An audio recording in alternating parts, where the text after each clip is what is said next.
За Галданбашг тааны бол урд дүрийг нь бол дурдах юм бол одоо төвдийн янсаа бүрлгүү гэж одоо төвдөд бол нэлээд их госоо өндөртэй байсан гигантны хойд дүр байдаг. Энэ тухай бол бас сурвалжууд бол сайхан тэмдэгч хоцроосон байдаг юм а. Галданбашг тааны одоо их юм агаас хатан бол янсаа бүрлгүүг бол та одоо манад нэг сайн хүү болж мэдлээч гэхтний янсаа бүрлгүү бол энийг бол хүлээн зөвшөөрөө тэгээ би танад нэг сайн хүү болж мэдлэе гэд ингээд Галдан хаан бол мэдлсэн байдаг. Галдан хаан бага насндаа бол одоо урд төвдийн ласт очиж бол 19 жил бол Эрдэм номд шамдсан.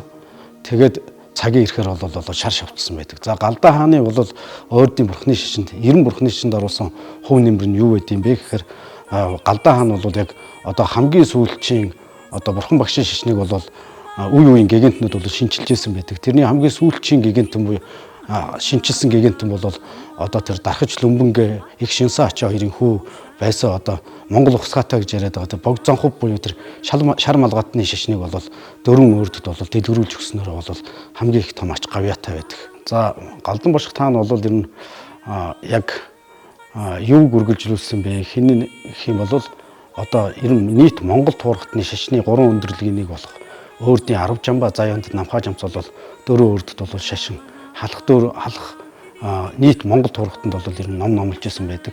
Тэр 10 жамбын бол өвтгсөн бол хүрээ хийдэг бол улам өргөтгөж улам биш та төгс төгөлдөр болгосон. 10 жамба заяанд намхаа жамц бол тод өчгийг зохиосон. Энэ нийт Монгол туурхтанд бол шашны 3 өндөрлөгийн бол нэг нь бол 10 жамб заяанд намхаа жамц юм а. Энэ гигантны бол үйл ажиллагааг бол улам өргөтгөж улам дэлгэрүүлж өгсөн ийм онцлогтой юм байнамаа. Галданбашг тааны нэг зүйлийг бол энд дурдах ёстой юм заавал.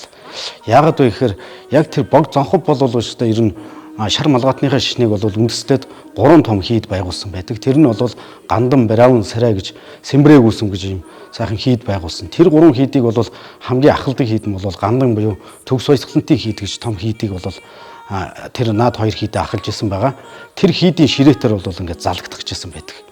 Тэр хийдийн ширээт лам бол одоо Гандан одоо бурхны шишинд бол далаа багш Банчин богдын ард бол одоо дисэрээ бол Гандан ширээт бол ингэж ахалдаг ийм их өндөр бол хэрэгэм зэргийг хүртэх гэжсэнд нь одоо өөрдийн хунтайж ширээ эзгүүрээд одоо ээж нь бол хунтайж одоо хойтхыг даадах хойтлын буйныг бол үйлдэх нэрээр очоод далаа багш Банчин богд эднэрт бол айлтгаад Галданбашг тааныг бол ингээд шар шовтлуулад өөрдийн хунтайжийн бол ширээнд авчирч залсан байгаа. За өөрдөд ирээд бурхны шишинд бол Галданбашг тааны юу хийвэ гэх юм бол одоо тэр гул цайнгийн гулзын сүм, хайнгийн сүм гэж 2 том сүм хийдийг байгуулад тэнд бол одоо бурхны шишний ялангуяа бог зонхын шашин бол юугаар бус урсгалуудаас бол их онцлогтой байд юм бэ гэхээр тэр сахил санвар ёс цаазыг бол хамгийн ихээр бол эрхмэлдэг ийм урсгал байсан. Урсгал одоо ч хүртэл бол бурхан Монгол дахь бурхны шишин бол ер нь бүгдээрээ шахаа одоо энэ бог зонхын шишин буюу шармалгатны шишнээр бол явж байгаа. Энэний сахил санаарыг бол яг тэр богдлам бол яаж одоо ёс цаазалсан байгаа.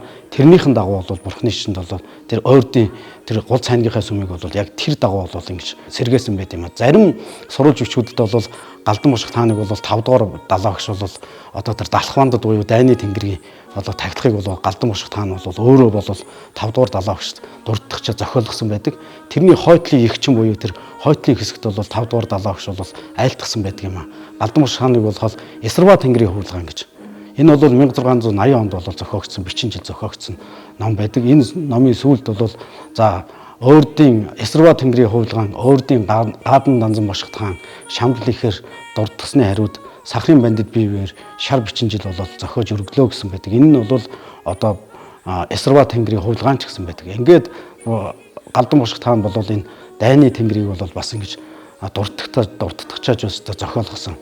Ингээд бурхны шишинд бол их том ач гавья байгуулсан хүн бол Галданбашг таан бол мөнөөсөө мөн юм аа.